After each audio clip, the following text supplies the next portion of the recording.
Soc una persona que em sento molt vinculada amb el medi ambient i amb la protecció del medi ambient, i com a guardians del medi natural que són els agents rurals,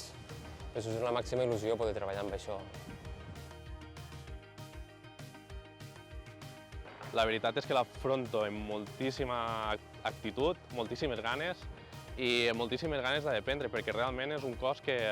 té molta responsabilitat en el tracte del ciutadà, té molta responsabilitat en un patrimoni que hem de protegir, i la veritat és que tinc moltíssimes ganes de començar-lo per a dependre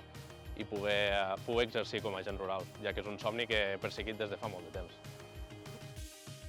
Com moltes ganes també d'aportar com aquesta consciència ambiental. Alguna cosa que com a ciutadà no ho visc, no? És una mica el tema de les àrees privades de caça, la senyalització de camins, de sentir-te segura quan camines pel bosc.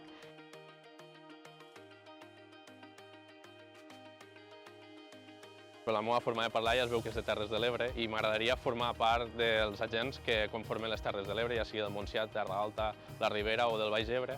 perquè és unes terres que tenen gran heterogeneïtat d'ecosistemes, tenen part natural molt important com la dels ports, i la veritat és que m'agradaria estar destinat allí perquè és un territori que m'estimo molt i sempre m'he format part d'aquella zona.